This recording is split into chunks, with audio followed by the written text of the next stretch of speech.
మనోహర్ గారు, నేను అడుగుతా ఉన్నా, మనోహర్ గారు కాస్త తెలుసుకుని మాట్లాడండి సార్. ఏదో ఆవేశంగా తెలుసుకుని మాట్లాడుకోకుండా ఊరిని డబ్బులు కలెక్షన్లో మునిగిపోయి కాకినాడలో నుండి 24 గంటలు కాకినాడే, ఎందుకంటే క్యాష్ కలెక్షన్ కోసం మిల్లుల మీద రైడ్ చేస్తారంటారు. నేను చెప్పా, చాలా సందర్భాల్లో చెప్పా. వాళ్ళ పత్రికలోనే నెంబర్ 1 పత్రిక వాళ్ళకి, దానిలోనే చెప్పారు. ఇది ఈ మొత్తం అంతా కూడా రెచ్చిపోతున్న రేషన్ మాఫియా, గ్రామాల్లో రెచ్చిపోతున్నారు, రేషన్ మాఫియా వసూలు చేస్తున్నారు అన్ని తీసుకెళ్తారు. వాళ్ళ పత్రికలు చెప్పాయి. అదేమన్నా నారాయణ మనోహర్ గారు అంటారు, ఇటువరకు ఏదో 2900 ఫెయిర్ ఫైవ్ షాపులు ఉన్నాయి, దానికి బళ్ళు పెట్టారు, బళ్ళు పెట్టి నాశనం చేశారు అని. మేము బళ్ళు పెట్టాము, ప్రజల దగ్గరకు తీసుకెళ్ళి పంచేటువంటి కార్యక్రమం జరిగింది. అక్కడో ఇక్కడ పొరపాట్లు జరిగేమో, జరిగి ఉండొచ్చు.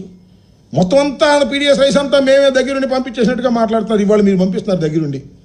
ఈ సంగతి తేల్చండి. ఈ ఎంవి కనిష్ఠా పట్టాభి ఆగ్రో నేను ఆరోపిస్తున్నాను. 2-3 రోజులు ఆగారా, అది వెళ్ళిపోద్ది, మళ్ళీ నైజీరియాకి వెళ్ళిపోద్ది. ఇంకేం చేస్తాం? ఏం చేయలేం. మీ కలెక్టర్ని ఆదేశించండి. మీరు చాలా సీరియస్గా ఉంటే దాన్ని ఆలోచన చేయాల్సిన అవసరం ఉందని కూడా ఈ సందర్భంగా నేను మనవి చేస్తున్నా. వైఎస్ఆర్ కాంగ్రెస్ పార్టీ ఉన్నప్పుడు, అధికారంలో ఉన్నప్పుడు ప్రతి ఇంటికి వెళ్ళి బియ్యం ఇవ్వాలనే ఉద్దేశంతో వెహికల్స్ని మేము క్రియేట్ చేసాం. అవి తప్పుపడుతున్నారు. ఆ వ్యవస్థను మొత్తం నాశనం చేస్తున్నారు. చేసుకోండి, మీ ఇష్టం. అధికారం మీ చేతిలోకి వచ్చింది. మళ్ళీ 5 సంవత్సరాల తర్వాత తెలుస్తుంది మీకు దాని బాధ ఏంటో.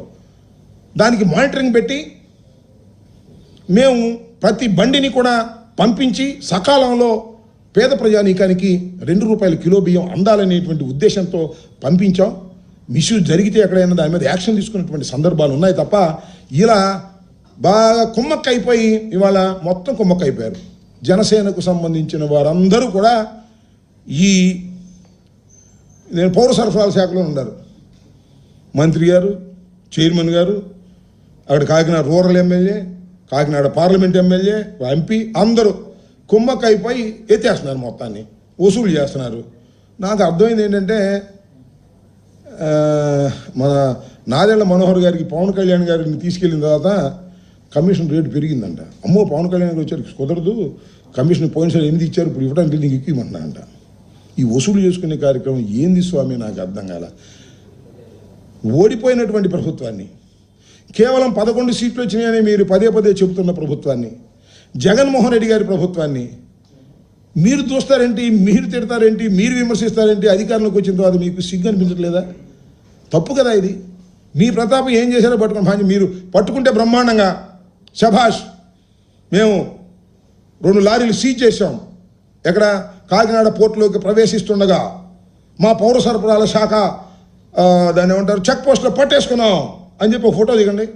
ఎదురు పవన్ కళ్యాణ్ గారు, ఈయన, లేకపోతే కాకినాడ రూరల్ ఎమ్మెల్యే గారు, పౌర సరఫరాల శాఖకు సంబంధించినటువంటి చైర్మన్ వెళ్ళి ఫోటో దిగండి పట్టుకున్నామని, అది బాగుంటుంది. సముద్రం దాకా వెళ్ళేదాకా ఏం చేస్తున్నారు స్వామి? నడి సముద్రంలోకి వెళ్ళి స్టెల్లాలో నింపేంత వరకు ఎన్నది 640 మెట్రిక్ టన్నులు పీడిఎస్ రైసుని నడి సముద్రంలో నింపేంత వరకు పౌర సరఫరాల శాఖ పోలీసులు గుడ్డి గుర్రాలకు పళ్ళు దోముతున్నారా అనేది నా ప్రశ్న. ఇది మీ అసమర్థత కాదా అనేది కూడా నేను ఇక్కడ ఈ సందర్భంలో చెప్పదలుచుకున్నాను. ఇంత అసమర్థమైన పరిపాలన చేస్తూ మా మీద పడి రోజు మమ్మల్ని ఏదో మీ పత్రికలు ఉన్నాయి, రాసే పత్రికలు అని చెప్పేసి రోజు మా మీద పడి రాసేటటువంటి ప్రయత్నం చేస్తున్నారు. ఇది సరైనటువంటి విధానం కాదు. మేము ప్రజలకు జవాబుదారీతనంగా ప్రతి పేదవాడికి బియ్యం తినేందుకు కావాలని ప్రయత్నం చేసినటువంటి ప్రభుత్వం, ఆ ప్రభుత్వం మీద పడి రోజు మాట్లాడటం కంటే మీరు చేయవలసింది ఏమైనా ఉంటే అది చేసి ప్రజలకు ఉపయోగపడే విధంగా చేయాలని ఈ సందర్భంగా చెబుతున్నాను. లేనిపోని ఆరోపణలు, పచ్చి అబద్ధాలు, ఇలాంటి ఆరోపణలు చేయటం వల్ల ఏ విధమైనటువంటి ప్రయోజనము ఉండదని కూడా ఈ సందర్భంగా చెబుతూ మరొక్కసారి I want to reiterate, MV Kanishtha Pattabhi agro వియ్యంకులు వారి పేరు కృష్ణారావు వరఫ్ శ్రీనివాస్, పయ్యావుల కేశవులు గారు ఫైనాన్స్ మినిస్టర్ యొక్క వియ్యంకుడు 42,500 టన్నులు లోడ్ చేసింది, నైజీరియాకు వెళ్ళడానికి సిద్ధంగా ఉంది. నేను ఇన్ఫర్మేషన్ ప్రభుత్వానికి ఇస్తున్నాను, ఒక అపోజిషన్కు సంబంధించిన వ్యక్తిగా.